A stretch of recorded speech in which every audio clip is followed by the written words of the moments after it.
Minha irmã tinha sido demitida de novo. Tenta ser faxineira, Helena. Esse tipo de trabalho combina mais com você. A taça de vinho na mão da Samantha refletiu a luz do lustre bem na hora em que a voz dela cortou as risadas da família Carter. Meu pai riu sem sequer olhar para mim e ainda soltou: pelo menos disso você não pode ser demitida. A sala explodiu em gargalhadas. Eu fiquei ali, parada, com as mãos geladas segurando o copo intacto que eu mesma tinha trazido. Eles acharam que eu estava no fundo do poço. 3 demissões misteriosas. Na cabeça deles, eu era incompetente, azarada, irrelevante. Mas o que eles não sabiam, era o que eu tinha descoberto. Ainda não sabiam. Então eu sorri, caminhei até o microfone e, quando abri a boca, o ar na sala mudou. O riso morreu no meio do caminho. O rosto da minha irmã congelou. Meu pai ficou de boca entreaberta. Porque a verdade que eu carregava não era só uma resposta, era uma bomba. Crescer na família Carter significava uma coisa. Minha irmã Samantha sempre vinha em primeiro lugar. Ela era filha do recital de piano perfeito aos 7 anos. A da faixa de Miss aos 10. A da carta da Ivy League emoldurada no corredor aos 17. Em todas as jantas, as histórias dela eram o prato principal. Seus sucessos eram tratados como manchetes. Eu era filha inteligente, mas complicada. A reserva. Quando fui aceita na Universidade de Boston com bolsa de mérito em finanças. Meu pai disse: é razoável, eu acho. E logo mudou de assunto para o estágio da Samantha na Goldman. Quando consegui meu primeiro emprego numa boutique de investimentos, ninguém comemorou. Mas quando a Samantha foi promovida no dela, teve até champanhe. Durante muito tempo eu achei que só precisava me esforçar mais. Então me esforcei. Trabalhei dobrado, aceitei horas extras, tirei certificações. E fui subindo devagar, com cuidado. Eu nunca quis ofuscar a Samantha. Só queria ser respeitado. Ou pelo menos, ser visto. Mas essa distância entre nós nunca se fechou. Quando minha mãe morreu de linfoma, o abismo só aumentou. Ela era a única que falava comigo como se minha voz tivesse importância. Sua morte foi silenciosa. Samantha pegou um voo de 12 horas, chorou uma vez, posou para uma foto de família em frente ao caixão, e foi embora antes do sol nascer. Meu pai já andava meio ausente desde o diagnóstico da minha mãe. E depois disso, se refugiou de vez no mundo da Samantha. Eu tinha 28 anos quando fui demitido pela primeira vez. Nada claro, só disseram que era corte de equipe. Depois veio a segunda demissão. Outra empresa, outro estado, o mesmo silêncio estranho antes do desligamento. Comecei a me perguntar: será que eu era o problema? Será que eu era mesmo incompetente? Mas tem algo dentro de mim que é teimoso, resistente. Algo que não deixou eu acreditar que o mercado simplesmente colapsou 3 vezes ao meu redor. Então fiquei quieto, voltei para Boston e tentei de novo. Aluguei um pequeno AP perto de Beacon Hill. E comecei a trabalhar como consultor freelancer para um portfólio de startups. Pagava menos, claro. Mas me deu tempo para pensar. E, aos poucos, tudo deixou de parecer tão aleatório. Tinha sussurros em entrevistas de desligamento. E-mails estranhos do RH. Até uma mensagem anônima na minha caixa de spam.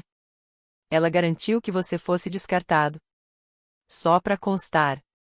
Na hora, eu não sabia com certeza quem era ela. Mas no fundo, eu sabia. Porque quando Samantha sorria, ela nunca sorria com os olhos. E eu já tinha visto aquele sorriso muitas vezes.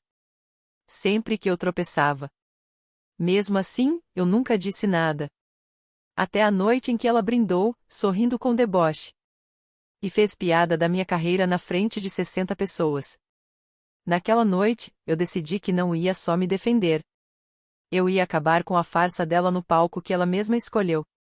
Na manhã seguinte ao brinde da Samantha, eu nem consegui dormir. As palavras dela ficaram grudadas em mim como gordura que não sai. Revivi aquele momento 1000 vezes. Os copos tilintando. O coro de risadas. E o silêncio frio que sempre surgia. Quando eu não ria junto. Mas por trás da dor, algo estava mudando. Eu parei de me perguntar por que doía. Em vez disso, comecei a perguntar por que aquilo continuava acontecendo. Foi aí que peguei meu velho laptop, aquele que quase aposentei depois da segunda demissão, e comecei a juntar as peças. 3 empresas. 3 demissões. Todas com padrões parecidos. Nenhum aviso prévio, mensagens vagas, sempre aquela linguagem de RH com termos como conflito de interesses, desconforto do cliente, risco de reputação. Risco de reputação. Essa frase ficou martelando na minha cabeça. Fui atrás dos meus e-mails antigos de trabalho, sim, ainda tinha os backups. E comecei a vasculhar todos os tópicos relacionados ao RH. Foi então que algo me chamou a atenção. Num thread da Lexington Financial, havia um e-mail encaminhado para o RH a partir de uma caixa de entrada confidencial, marcada como sensível. Mas o remetente original estava oculto. Na Maison Reed Capital, a linguagem era assustadoramente semelhante. Devido a preocupações recentes, não temos outra opção a não ser encerrar esse relacionamento em conformidade com nossas políticas de risco. De novo, nenhuma acusação clara. Só uma sombra. Uma insinuação. Sentei com o coração disparado. 2 empresas sem ligação alguma usando quase a mesma frase para justificar minha saída? Coincidência? Não. Aquilo parecia orquestrado. Foi aí que liguei para Lindsay. Ela tinha sido minha colega de quarto na faculdade, agora era especialista em segurança cibernética. Excêntrica, genial e leal até o fim. A gente não se falava há meses, mas se alguém podia me ajudar a desenterrar algo, era ela. Ela atendeu no segundo toque. Helena? Ah, meu Deus, você tá viva? Mais ou menos, respondi com uma risada amarga. Lindsay, preciso de um favor. Um bem grande. 1 hora depois, eu já estava no apartamento dela, sentada em frente a uma floresta de monitores enquanto ela digitava como se estivesse invocando um furacão. Passei todas as informações, datas das demissões, nomes das empresas, os e-mails salvos. E mais uma coisa. O domínio da empresa da Samantha. Só um palpite, eu disse. Ela arqueou a sobrancelha. Você acha que sua irmã está envolvida? Acho que alguém quis me tirar do mercado. E acho que ela se beneficiou toda vez que isso aconteceu. Lindsay assentiu, devagar. Ok. Vou investigar. Mas pode levar alguns dias. Faça o que for preciso, falei. Eu só preciso saber. Enquanto voltava para o meu apartamento naquela noite, senti um tipo de medo que nunca tinha sentido antes. E se eu estivesse certo? E se minha própria irmã, aquela que sorria comigo nas fotos de Natal, que me abraçava no meu aniversário, fosse a mesma pessoa que, em silêncio, vinha destruindo cada pedaço da minha carreira? Mas o medo não era o único sentimento ali. No meio do caos, havia uma chama crescendo, clareza.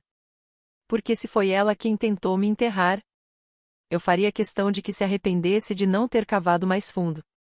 3 dias depois, às 1h14 da manhã, Lindsay me mandou uma mensagem. Você tá acordada? Claro que eu tava. Desde a festa, a insônia virou minha rotina. Respondi na hora. 1 minuto depois, meu celular vibrou com a chamada dela no FaceTime. Ela foi direto ao ponto. Helena, disse com um tom sério, os olhos fixos em mim. Acho que você estava certa. E acho que é mais fundo do que eu pensava. Ela compartilhou a tela. Apertei os olhos para tentar entender os cabeçalhos de e-mail, os gráficos de metadados, os registros de domínio.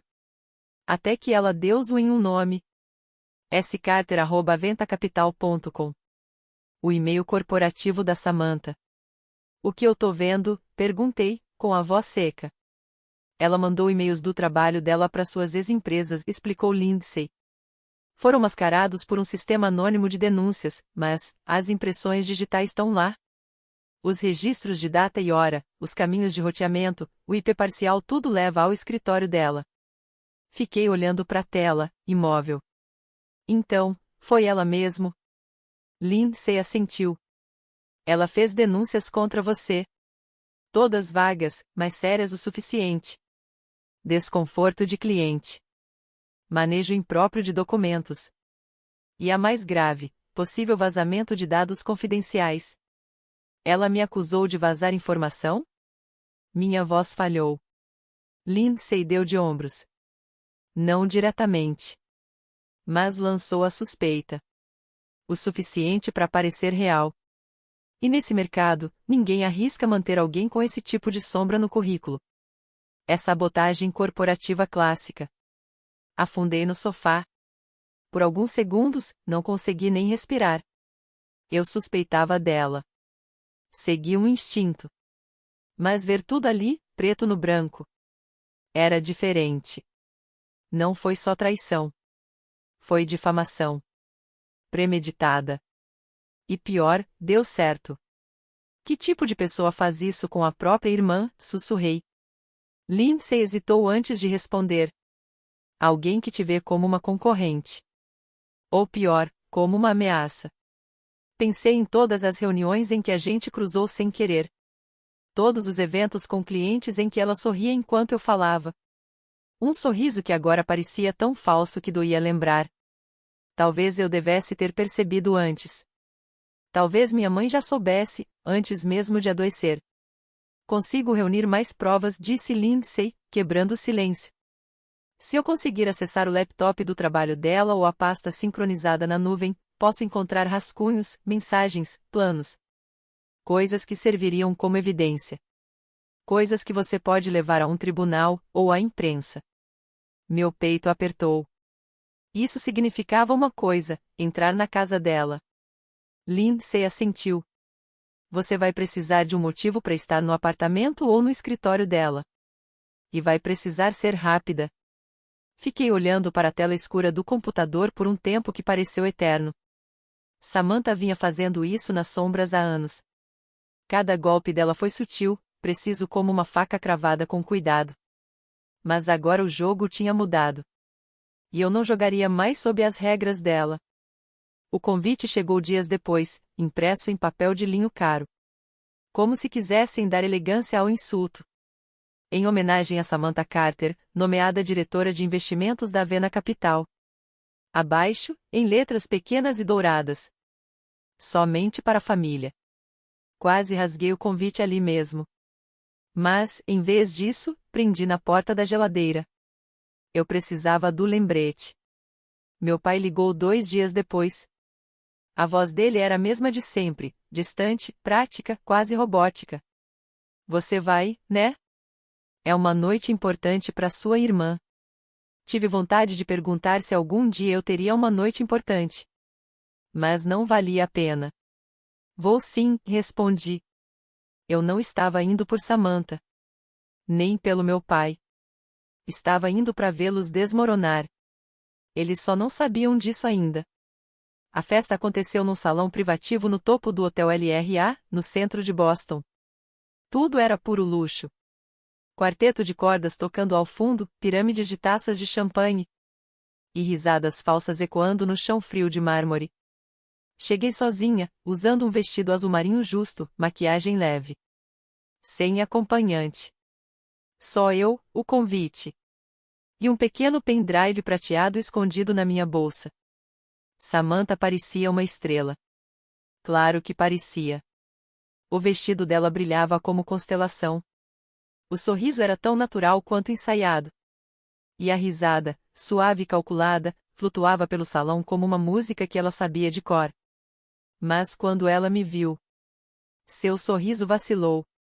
Só por um segundo. Helena, ela disse, me cumprimentando com um beijo no ar. Que bom que você veio. Não perderia por nada, respondi. Você parece surpreendentemente descansada. Tenho dormido muito bem ultimamente, disse, sustentando o olhar dela. A culpa não costuma tirar meu sono. Ela piscou, e por um instante, o brilho dela vacilou. Então ela se afastou, voltando para o seu círculo de admiradores. Cerca de 1 hora depois, os brindes começaram. Meu pai foi o primeiro a se levantar, erguendo a taça. A minha filha brilhante. O orgulho da família Carter. Uma líder, uma pioneira. E o tipo de mulher que não se deixa abalar por ninguém. Aplausos preencheram a sala. Todos bateram palmas. Eu não. Samantha então pegou o microfone, com aquele sorriso treinado, e olhou direto para mim. Antes de passar o microfone, só queria agradecer a todos por estarem aqui e por sobreviverem aos nossos pequenos dramas Carter ao longo dos anos. Risos na plateia. Vocês me viram superar muita coisa, promoções, noites sem dormir. E uma irmã que, bem. Ela riu, teatral. Foi demitida. De novo. Talvez 3 vezes? Já perdi a conta. Mais risos. Helena, querida, talvez tente ser faxineira. Ela deu uma pausa para a piada cair. Esse trabalho talvez combine mais com você. Pelo menos, ninguém vai esperar que você entregue relatórios trimestrais. Risos, de novo. Mais altos. Cruéis. Então, meu pai se inclinou até o microfone, completando. Bem, pelo menos disso ela não pode ser demitida, né? Talvez isso já seja uma vitória. Mais gargalhadas. Ainda mais altas. Olhei ao redor. Vi rostos que conhecia desde criança. Vizinhos, parentes, velhos amigos dos meus pais. Todos rindo. De mim. Como se eu fosse o alívio cômico de um espetáculo que eles assistiam há anos. Mas o que ninguém ali sabia, era que eu tinha vindo preparada. E naquela noite, eu não era o alvo. Eu era o ponto final da história que Samantha começou. Quando os aplausos finalmente cessaram, caminhei em direção ao palco. Devagar. Com propósito. Vocês se importam se eu disser algumas palavras? Perguntei. Mesmo já pegando o microfone da mão dela. Samantha pareceu perder o ar por um segundo. Meu pai abriu a boca, mas nada saiu. Obrigada, eu disse, virando-me para todos. Prometo que não vou tomar muito tempo. Mas o que tenho a dizer vai durar mais que qualquer brinde. 2 semanas antes daquela festa. Enquanto o mundo pensava que eu estava afundando na dor de mais uma demissão.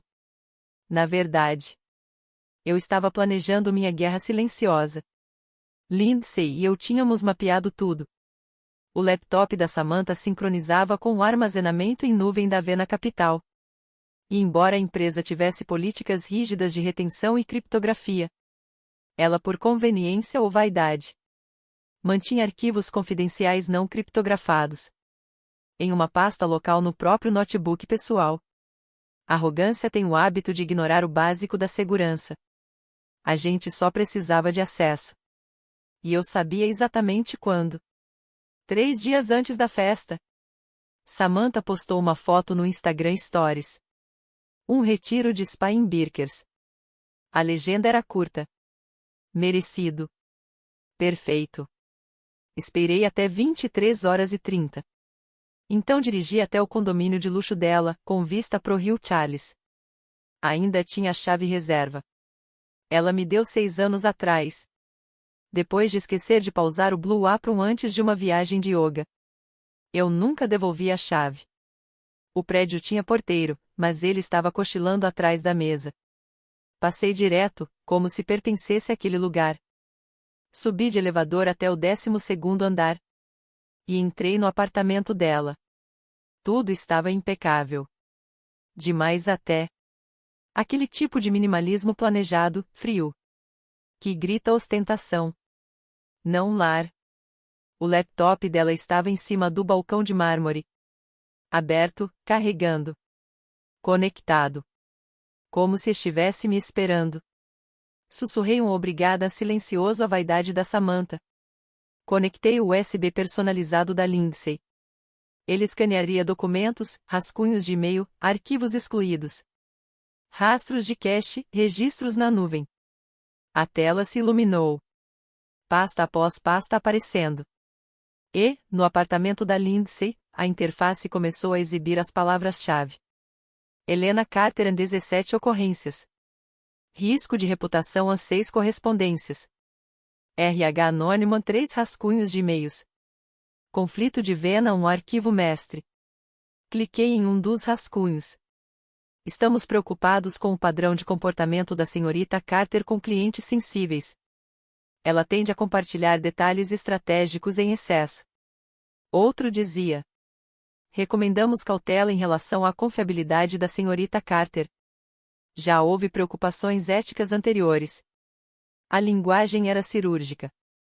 Vaga o suficiente para evitar responsabilidade. Mas contundente o bastante para arruinar uma reputação. Nenhum deles estava assinado.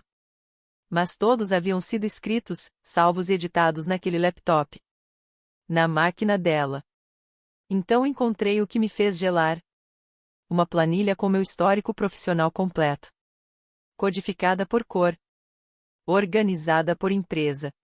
No topo, uma célula em destaque. Se ela reaparecer aqui, inicie disseminação gradual de memorandos.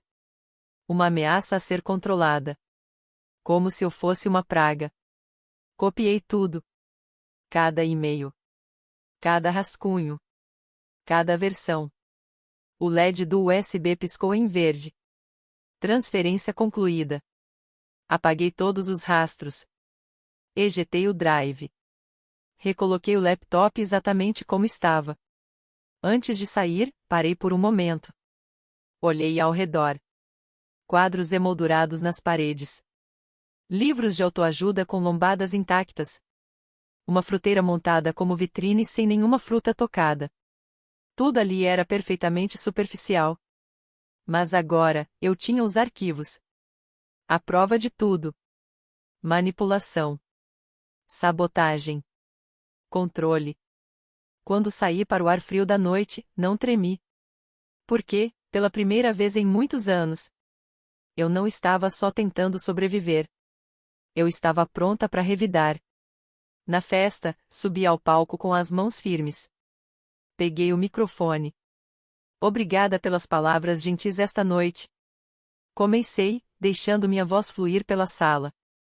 É verdade, comecei. Fui demitida. Não uma, mas 3 vezes. Dei uma pausa. E foi humilhante. Foi doloroso. E, por um tempo, foi confuso. Deixei o silêncio cair. Vi corpos se remexendo em desconforto. Alguns rostos se contorceram em solidariedade. Outros sorriram, nervosos, tentando adivinhar para onde aquilo iria. Mas hoje à noite continuei. Quero contar o que realmente aconteceu. Não a versão das fofocas e dos sorrisos tortos. A verdade. Samantha ficou rígida. A taça de vinho congelada no ar, a meio caminho da boca. Vejam bem, falei, enquanto puxava uma pequena pasta da minha bolsa. Passei as últimas semanas fazendo o que qualquer mulher curiosa e cansada de ser pisada faria, investigando. Virei-me para a plateia. E descobri algo surpreendente. Minhas 3 demissões não foram coincidência. Foram orquestradas. Calculadas. Um murmúrio desconfortável se espalhou. Algumas risadas nervosas. Meu pai pigarreou. Os olhos de Samantha se estreitaram. Abri a pasta. Mostrei os papéis. E-mails. Rascunhos. Planilhas de datas. Memorandos internos com nomes de código. Tudo encontrado no laptop pessoal, esquecido, mal protegido. Olhei direto para ela. Samantha, talvez seja melhor você se sentar para essa parte. Ela não se mexeu. Só endureceu o maxilar. Ergui uma das folhas impressas. Aqui, por exemplo. Um e-mail não enviado. Se ela reaparecer aqui, use o memorando com sugestões de desligamento. Número 2. Suas palavras. Não do RH. Suas. O salão ficou silencioso como uma igreja antes do trovão. Um murmúrio correu como uma onda prestes a quebrar. Samantha deu um passo à frente, tentando sorrir. Helena, eu não sei o que você acha que encontrou, mas esse não é o nome. Tempo? Cortei com a voz firme, sem vacilar. Também não era o tempo quando você mandava denúncias anônimas para os meus chefes, né? Ou quando me chamou de faxineira, na frente de todo mundo nesta sala. Silêncio. Total. Até a música de fundo parou. Olhei ao redor. Vocês riram. todos vocês riram. Até meu próprio pai riu. Engoli seco. E talvez, até hoje, isso tivesse sido só mais uma humilhação. Mais uma cicatriz. Respirei fundo. Mas eu não vim aqui para ser humilhada. Vim para encerrar uma história que vocês ajudaram a espalhar por anos. Peguei o pendrive da bolsa. Isso aqui contém todos os arquivos. As denúncias falsas. Os rascunhos. Os horários. Os registros. Levantei, com firmeza. E já foi enviado ao Conselho de Ética da Vena Capital. Também a 3 jornalistas investigativos e 2 equipes jurídicas. Samantha empalideceu. Dessa vez, visivelmente. Não se preocupe, acrescentei, encarando-a. Não cometi nenhum crime. Mas talvez seja bom você conferir sua caixa de entrada na segunda-feira. Ela abriu a boca. Mas nenhuma palavra saiu. Então virei para meu pai. Você sempre disse que eu era dramática. Difícil. Talvez eu seja mesmo. Mas eu nunca menti. Nunca precisei destruir a vida de ninguém para subir na vida. O rosto dele se fechou. Ficou imóvel como pedra. Não disse nada. Respirei fundo. Talvez eu nunca vá ser a favorita. Talvez eu seja sempre a que fica no canto da sala. Mas agora, todo mundo sabia quem eu era de verdade. Mas, pelo menos, posso dizer com certeza. Tudo o que eu conquistei foi com o meu próprio esforço. E quando alguém tentou tirar isso de mim, eu não me escondi. Eu reagi. Coloquei o microfone suavemente sobre a mesa. E saí. Sem aplausos. Sem música. Só o silêncio. Cru, pesado, ecoando pela sala. E, atrás de mim, o som de uma taça caindo no chão. Na manhã seguinte, acordei com 43 mensagens não lidas. As primeiras eram de primos distantes, ex-colegas. Eu não fazia ideia. Foi a coisa mais corajosa que já vi. Samantha parecia ter visto um fantasma. Depois vieram as que mais me surpreenderam. Um ex-gerente da Crossbridge Capital. Te devo desculpas. Você foi uma das mentes mais brilhantes que passaram por aqui. Um recrutador com quem eu não falava há anos. Se você estiver aberta a projetos de consultoria, adoraríamos conversar. Até um e-mail direto de RH da Vena Capital. Curto, frio, impessoal, mas claro. Estamos iniciando uma investigação ética interna. Você pode ser contatada em breve. Eu não respondi a nenhuma. Ainda não. Em vez disso, fui caminhar ao longo do rio Charles. O sol começava a nascer, dourando a superfície da água. O ar parecia mais leve, mais limpo. Como se o peso que esteve no meu peito por anos, finalmente, tivesse se soltado. Então o celular vibrou de novo. Meu pai. Hesitei. Olhei para o nome dele por um minuto inteiro antes de silenciar a ligação. Logo depois, chegou a mensagem. Precisamos conversar. Você nos pegou de surpresa. Nós. Não ela. Nós. Mesmo agora, com todas as provas ali. Impressas, salvas, divulgadas. Aos olhos dele, o problema ainda era eu. Não respondi. Ao meio-dia, a notícia já estava em todo lugar. Um vazamento interno confirmou. A Vena Capital havia aberto uma auditoria ética. E Samantha fora colocada em licença administrativa. Enquanto investigavam alegações de conduta antiética e abuso de poder. O LinkedIn pegou fogo. O Twitter das finanças devorou a história. Alguém postou uma foto minha, saindo da festa, meio borrada. Helena Carter acaba de aplicar o golpe mais elegante da história das finanças. Mas eu não me senti elegante. Eu me senti exausta. Naquela noite, Lindsay apareceu com sushi, cerveja. E um sorriso debochado. Então, você acabou de botar fogo na abelha rainha, hein? Disse, erguendo os achis. Como se sente? Sorri. Mas o sorriso não chegou aos meus olhos. Estranho admitir. Não foi vingança. Não mesmo. Eu nunca quis destruí-la. Só queria que ela parasse de me destruir. Lindsay assentiu, entendendo sem precisar de mais palavras. E agora eu só quero paz, sussurrei. Quero um espaço onde eu não precise provar que mereço estar. Ela ergueu a lata de cerveja e encostou na minha. Então que esse seja o seu primeiro brinde em muito tempo, sem ninguém rindo de você. Comemos em silêncio depois disso. Aquele tipo de silêncio raro, que só existe entre pessoas que já enfrentaram o fogo juntas. Antes de dormir, verifiquei a caixa de entrada pela última vez. Entre as mensagens de apoio e as manchetes sensacionalistas, uma chamou minha atenção. Assunto: sua história importa. Vamos conversar. Era de uma mulher chamada Dra. Elaine Morgan, diretora de um novo programa do MIT.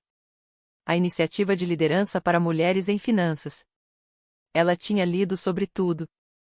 Queria que eu falasse. Não como vítima, mas como voz. 2 semanas depois, eu estava de pé atrás de um pódio. Num auditório envidraçado no MIT. Diante de uma sala cheia de jovens mulheres. Cadernos abertos, laptops ligados. Olhos atentos mas limpos de julgamento. Naquele dia, eu não era a irmã da Samantha. Nem a garota das 3 demissões. Nem fracasso, nem sombra. Eu era Helena Carter. Contei minha jornada. Não só a parte da sabotagem e humilhação. Mas também a parte invisível. A solidão, a vergonha calada. O peso de nunca ser o suficiente mesmo quando você carrega o sobrenome certo. Falei sem lágrimas. Sem floreios. Só a verdade. Nua. Clara. Firme. Quando terminei, não houve palmas educadas. Elas se levantaram. Mais tarde, uma aluna se aproximou. As mãos tremiam um pouco. O blazer estava largo demais, e a pasta que carregava quase explodia de currículos impressos. Eu tô com medo, ela confessou. Medo de ser pequena demais para sobreviver em salas como esta. Olhei nos olhos dela. Então crie a sua própria sala, disse baixinho. E quando puder, deixe a porta aberta para as outras entrarem também. Naquela noite, caminhando de volta pelas ruas de Cambridge, com o ar frio do outono cortando os pensamentos, eu senti algo que não sentia há muito tempo: paz. Não porque eu tivesse destruído algo, mas porque parei de construir pontes que só serviam para eu implorar passagem. Dessa vez, tracei meu próprio caminho. Nos meus termos. O nome de Samantha ainda foi assunto por semanas. As investigações seguiram. Meu pai? Nunca mais ligou. E estranhamente, isso não doeu. Porque entendi que, às vezes, o silêncio não é abandono. É clareza. Meses depois, me mudei para Portland, Maine. Uma casinha simples perto do porto. Onde as manhãs têm cheiro de sal e possibilidade. Voltei a trabalhar com consultoria. Mas agora escolhendo com quem, quando e por quê. Sem mais provar nada. Sem implorar por espaço. Apenas construindo. Dia após dia. Com calma. Com intenção. Às vezes, ainda penso naquela festa. No jeito como eles riram de mim. E em como, com um microfone e uma verdade, transformei aquelas risadas em silêncio. Não por vingança. Mas por força. Porque a mulher mais perigosa em qualquer sala é aquela que tentaram humilhar. E não conseguiram quebrar.